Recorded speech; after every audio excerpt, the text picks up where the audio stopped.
इस वीडियो में हम लोग क्लास 7 हिंदी का चैप्टर 3 पढ़ने वाले हैं, जिसका नाम है पुष्प की अभिलाषा। तो इस वीडियो में हम लोग इस चैप्टर का A to Z question answer solve करेंगे। चलिए देखते हैं क्या दिया हुआ है। पहला सवाल है, निम्नलिखित पंक्तियों के भावार्थ स्पष्ट कीजिए। तो क्या लिखा हुआ, चाह नहीं सम्राटों के सौ पर, हे हरि डाला जाऊं, चाह नहीं देवों के सिर पे, चढ़ूं भाग्य पर इठलाऊं। तो चलिए आपको बताते हैं PDF से, जो आपके लिए स्पेशल तैयार किए हैं। तो देखिए उत्तर लिखेंगे हे प्रभु, मेरी ऐसी कोई इच्छा नहीं है कि मुझे किसी राजा के सौ पर चढ़ाया जाए, और यह भी चाह नहीं है कि मैं भगवान के शीश पर चढ़ाया जाऊं, ठीक है ना, इन्हें माला के रूप में या फिर उनके पैरों में, और भाग्यशाली मानकर गर्व करूं। तो ऐसा वो नहीं चाहते हैं। 2 देखिए, प्रस्तुत पाठ में मैं शब्द का प्रयोग किसके लिए किया गया। मैं शब्द का प्रयोग किसके लिए किया गया। उत्तर लिखेंगे, प्रस्तुत पाठ में मैं शब्द का प्रयोग पुष्प के लिए किया गया। पुष्प यानी क्या, फूल के लिए किया गया, ठीक है, फूल। आगे है 3, हे वनमाली, मुझे तोड़कर उस रास्ते पर फेंक देना जिस रास्ते से होकर अपनी मातृभूमि पर शीश चढ़ाने वाले वीर जाते हैं। उपर्युक्त भाव पाठ की जिन पंक्तियों के द्वारा अभिव्यक्ति होती है उन पंक्तियों को लिखिए। तो बोला जा रहा है कि ये जो बात है ना, जिस पंक्ति में बताया गया, तो उस पंक्ति को कविता से लिख लेना है। तो देखिए उत्तर लिखेंगे, मुझे तोड़ लेना वनमाली, उस पथ पर देना तुम फेंक, मातृभूमि पर शीश चढ़ाने जिस पथ जाए वीर अनेक।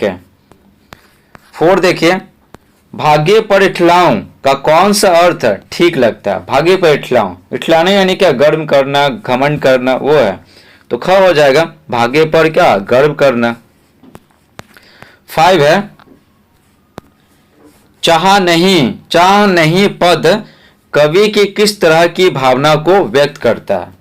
ठीक है, चाह नहीं जो पद है, जो शब्द है, तो कवि की किस तरह की भावना को व्यक्त करता है। तो उत्तर लिखेंगे, चाह नहीं पद कवि की वैसा फूल नहीं बनने की भावना को व्यक्त कर रहा है जिसे किसी सुंदर स्त्री के गहनों में गूंथा जाए, किसी राजा के सौ पर और भगवान पर चढ़ाया जाए। तो उस तरह का फूल बनना चाहते हैं ना, ठीक है, जिस पद से है ना, जो वीर अनेक जो सैनिक है, सिपाही हैं, वो जाएंगे तो उनके पैरों को ना दर्द कम करने के लिए कोमलता महसूस हो, तो उस पे वो बिछ जाना चाहते हैं, ठीक है ना, उस सड़क पे। अब आगे देखिए, पाठ से आगे पहला है, बड़े बड़े सम्मान पाने की बजाय पुष्प उस पथ पर फेंका जाना क्यों पसंद करता है जिस पर मातृभूमि के लिए अपना सर्वस्व यानी क्या, संपूर्ण सब चीज, अपना सर्वस्व अर्पण करने वाले वीर जाते हैं। अपना विचार व्यक्त कीजिए। तो उत्तर लिखेंगे, बड़े बड़े सम्मान पाना गर्व की बात है, लेकिन सबसे बड़ा धर्म क्या है, देश धर्म, अर्थात मातृभूमि के प्रति धर्म का पालन करना। चाहे आप कितनों भी कमा ले, चाहे कितनों अमीर बन जाए, समझ गए, अगर देश पे कोई अटैक कर दिया तो आप भी नहीं बचेंगे, आपका सारा पैसा सब कुछ लूट लिया जाएगा, तो कैसा लगेगा। इसलिए बोला जा रहा है कि सबसे बड़ा धर्म क्या होता है, देश धर्म होता है। देश ठीक रहेगा तभी हम सब ठीक रहेंगे।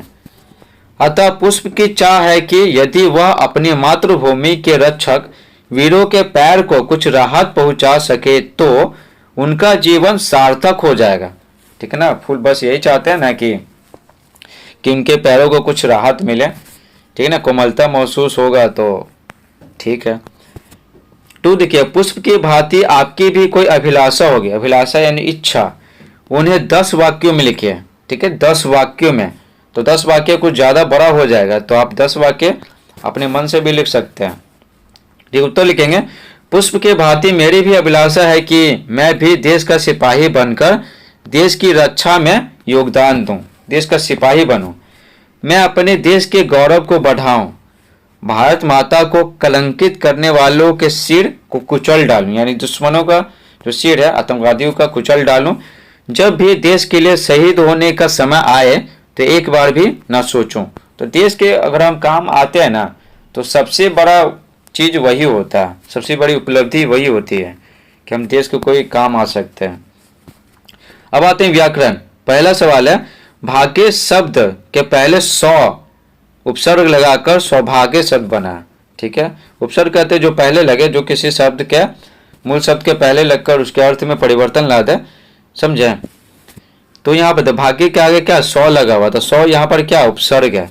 इसी प्रकार नी दुह अन्न उपसर्ग लगाकर प्रत्येक से दो दो शब्द बनाइए।